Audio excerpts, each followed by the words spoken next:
शिव का कंठ नीला पड़ गया, जिसके कारण हमारे भगवान भोले बाबा शिव का एक नाम नीलकंठ बन गया। भोले नीलकंठ भगवान की।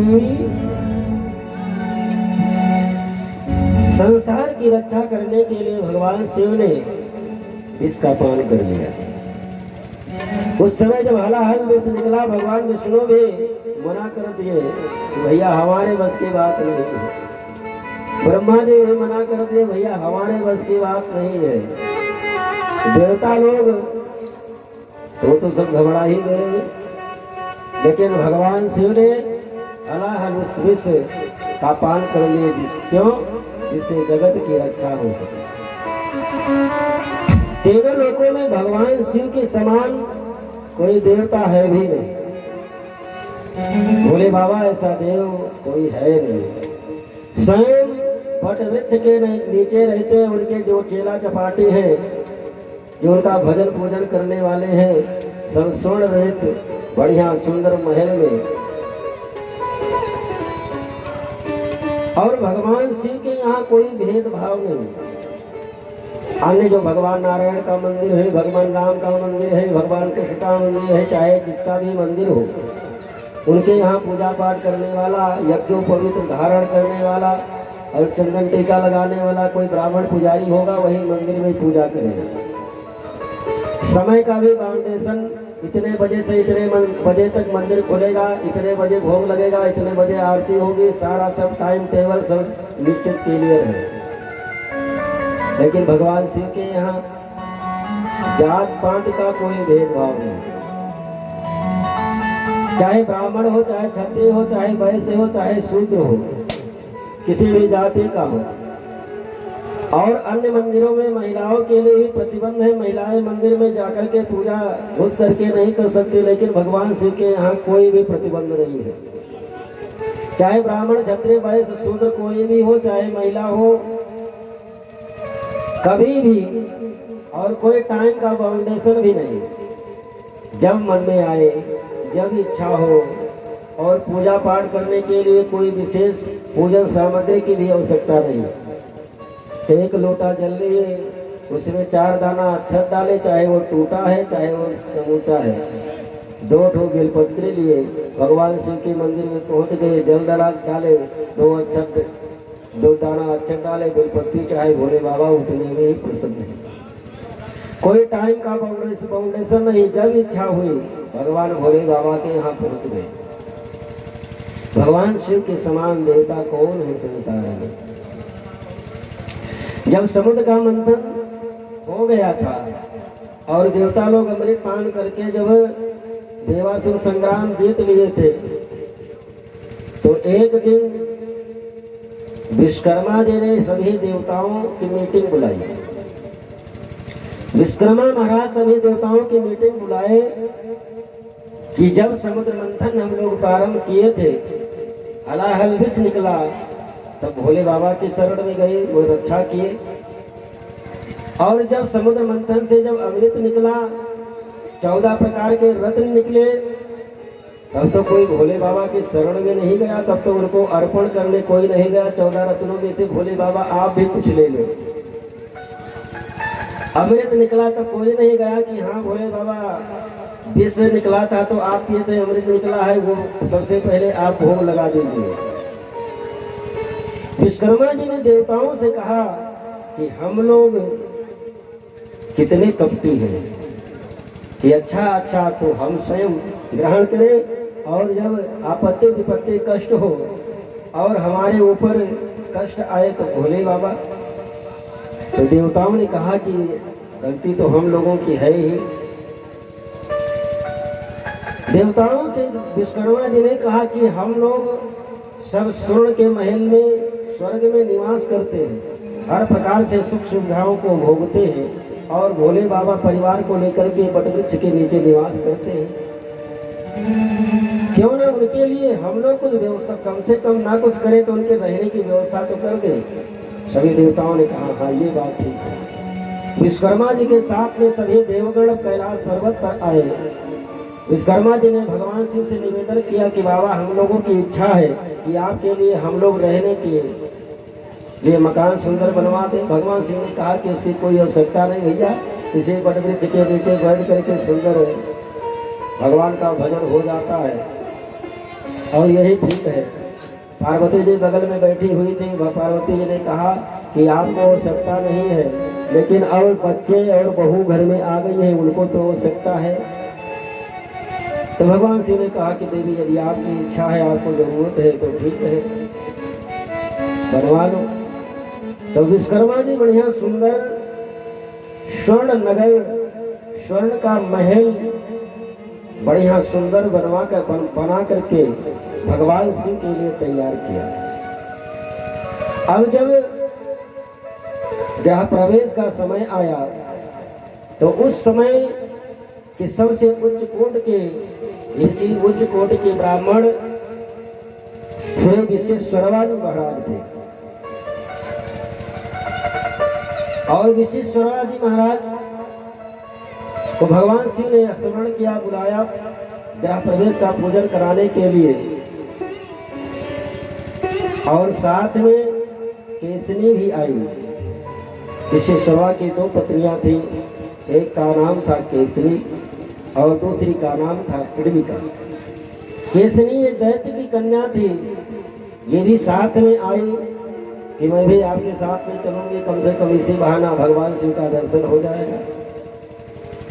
विश्वेश्वरवा ने बढ़िया सुंदर ढंग से पूजन कराया और गृह प्रवेश का जब समय आया तो भगवान शिव ने कहा कि ब्राह्मण देवता आप पूजन कराए हैं गृह प्रवेश का, आपको दक्षिणा में क्या चाहिए वो जो मांग लो, जो मांगना चाहते हो मांग लो। विश्वेश्वरवा ने कहा कि प्रभु आपसे क्या मांगना, आपकी कृपा बनी रहे, आपका आशीर्वाद बना रहे, आपका भजन हमेशा चलता रहे, बस इससे बढ़ करके और क्या चाहिए। ऐसा सौभाग्य हमको प्राप्त हुआ कि आपका मैं पूजन करवाया। भगवान शिव ने कहा फिर भी कुछ मांगना चाहते हो मांग लो। बगल में उनकी पत्नी खड़ी थी केसनी, दैत्य कन्या थी, उसको धर्म अधर्म से क्या लेना देना। केसनी ने कहा कि जब कह रहे हैं तो मांग क्यों नहीं लेते, क्या मांग ले, यही नगर मांग लो, यही महल मांग लो जिसका आए हो गृह प्रवेश करा रहे। विश्वेश्वरवा ने कहा कि पागल हो, अरे जिस मकान का गृह प्रवेश कराने आए, पूजा कराने, वही मांग ले। नहीं मांग लो, भोले बाबा हमें दे देंगे। नहीं, इतना बड़ा अन्याय में नहीं कर सकता। लेकिन तिरिया हट, दाल हट बड़ा कठिन होता है। वो हट कर ली और विश्वेश्वरवा को मांगना पड़ा कि बाबा यदि आप प्रसन्न हैं, देना ही चाहते हैं तो यही महल हमको नगर दे दो। भगवान भोले बाबा ने कहा ठीक है। मुस्कुरा करके पार्वती से कहे कि जब जानती हो कि हमारे किस्मत में यही वटवृक्ष ही लिखा है तो आप फालतू में स्वर्ण नगर बन विश्वकर्मा जी को परेशान करके बनवा देते। लेकिन पार्वती जी को तो क्रोध आ गया कि आज भोले बाबा प्रसन्न होकर भले ही ये नगर दे रहे हैं, लेकिन इस नगर को मैं ही जलाऊंगी। भगवान शिव अपने परिवार के साथ उस नगर से निकल गए और विश्वेश्वरवा महाराज उसी स्वर्ण नगरी में रहने लगे जिसका नाम लंका था, स्वर्ण की ही नगरी थी। विश्वकर्मा महाराज भगवान शिव के लिए बनवाए थे। और जब भगवान हनुमान जी महाराज भगवान शिव के ये अवतरित रूप है, शंकर स्वयं केसरी नंदन, तो भगवान जब हनुमान जी महाराज लंका को जलाने के लिए पूंछ में आग लगाई गई तो पूंछ के रूप में पार्वती जी ही थी, क्योंकि भगवान शिव जब कहे कि मैं जा रहा हूँ अब अपने इष्टदेव राम की सेवा करने के लिए, गंधर का रूप धारण करने के लिए, तो पार्वती जी की मैं भी साथ में चलूंगी आप अपने आपके इष्टदेव की सेवा करने के लिए, पूंछ बन करके मैं ही रहूंगी आपके साथ पीछे।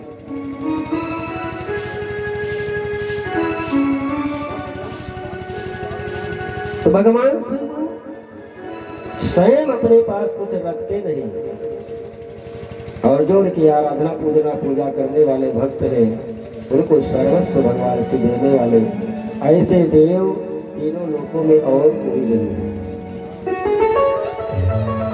समुद्र मंथन में सबसे पहले विष निकला, जिसका पान भगवान शिव ने किया। पुनः समुद्र का मंथन प्रारंभ होता है। दोबारा समुद्र मंथन जब प्रारंभ होता है, ममंतु तरसा सिंधु आविर्धार्यं ततो भवत्। कामधेनु गौ निकले। जो कामधेनु गौ जो यज्ञ करता ब्राह्मण थे, उनको यह प्रदान कर दिया गया। अग्निहोत्री ऋषियों को कामधेनु गौ प्रदान कर दी गई। पुनः समुद्र का मंथन प्रारंभ होता, उच्चेश्वर घोड़ा निकला और राजा बलि को प्रदान कर दिया गया। ऐरावत हाथी निकले, वो इंद्र को प्रदान कर दी गई। अप्सराएं निकले, कल्पवृक्ष निकला और स्वर्ग में स्वयं जाकर के चले गए। और इसके बाद में स्वयं लक्ष्मी जी वरमाला लेकर के समुद्र से निकली। और सब चाहते हैं कि लक्ष्मी हमारे गले में वरमाला डाल दे, लेकिन भगवान विष्णु एकांत में बैठे हुए थे। वरमाला हाथ में लिए हुए लक्ष्मी जी घूमते आई और भगवान नारायण के गले में वरमाला डाल। कौस्तुभ मणि निकले, वो स्वयं भगवान नारायण के गले में धारण हो गई। और लक्ष्मी जी के साथ में भगवान नारायण का विवाह हुआ। जब विवाह हो गया तो एक दिन लक्ष्मी जी भगवान नारायण से प्रार्थना करने लगी कि प्रभु, आप जैसे शक्तिवान समर्थवान पति को मैंने प्राप्त किया, लेकिन हमारी जो बहन है वो हमसे बड़ी है और उसका विवाह आपके रहते ना हो तो ये कितने दुर्भाग्य की बात है। तो भगवान नारायण ने कहा कि आपकी बहन, और वो भी अभी तक अविवाहित। लक्ष्मी जी ने कहा हाँ, समुद्र मंथन के समय हमारे साथ ही वो भी उत्पन्न हुई थी। मैं तो आपको वरण कर ले, लेकिन वो अभी कुंवारी ही रह गई। उसका नाम, लक्ष्मी जी ने कहा उसका नाम दरिद्रता है। और दरिद्रा हमसे बड़ी है और आपके रहते वो कुंवारी रह जाए तो दुर्भाग्य ही है। तो भगवान नारायण ने कहा कि उसको स्वीकार कौन करेगा।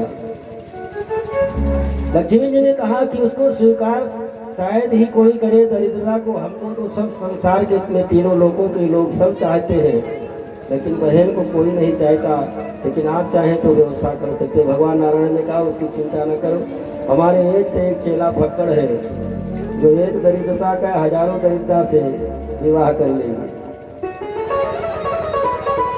भगवान नारायण उद्वालक ऋषि एक थे, उनके आश्रम पर आए। उद्वालक ऋषि भगवान नारायण को के चरणों में प्रणाम किए। प्रभु बड़ी कृपा किए, आप दर्शन किए, दर्शन दिए। तो भगवान नारायण ने कहा कि आप चाहते क्या हैं। तो उद्वालक ऋषि ने कहा कि मैं बस प्रभु मैं यही चाहता हूँ कि आप प्रसन्न रहें। तो भगवान नारायण ने कहा कि हम प्रसन्न रहें, उसके लिए तो कुछ तुमको करना पड़ेगा ना। तो मैं क्या करूं जिससे आप प्रसन्न रहेंगे। तो भगवान नारायण ने कहा विवाह कर लो।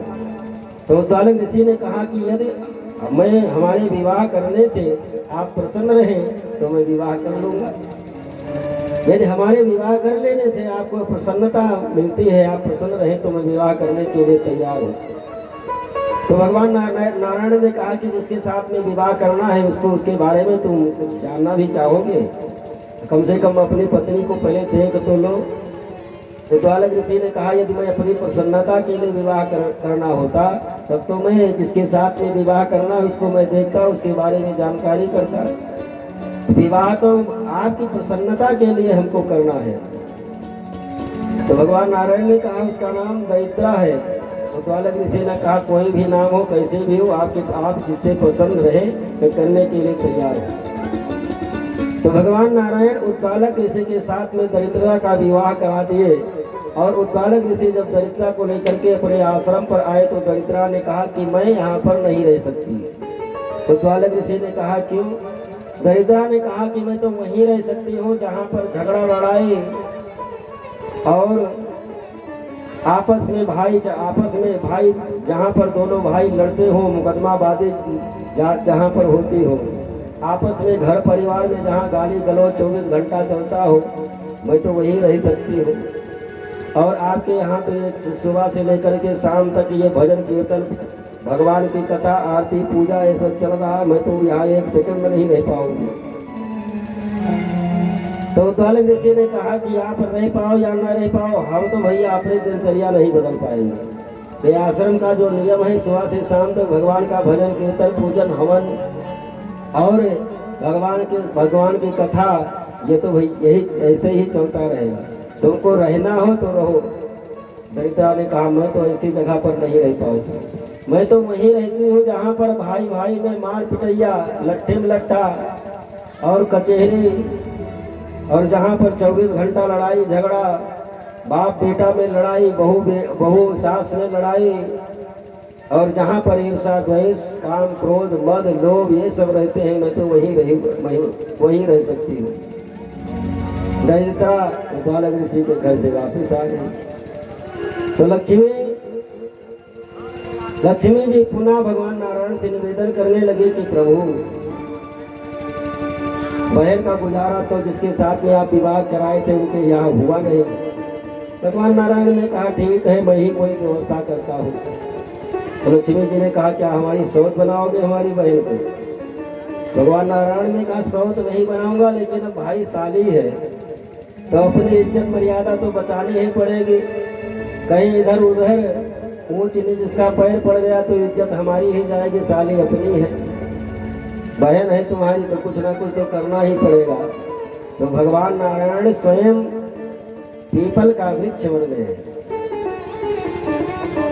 दरिद्रता के लिए भगवान नारायण स्वयं पीपल का वृक्ष बन गए, और उसमें जो छोटा छोटा गोदा लगता है वही दरिद्रता देवी है, और पीपल का वृक्ष स्वयं भगवान नारायण का ही स्वरूप है।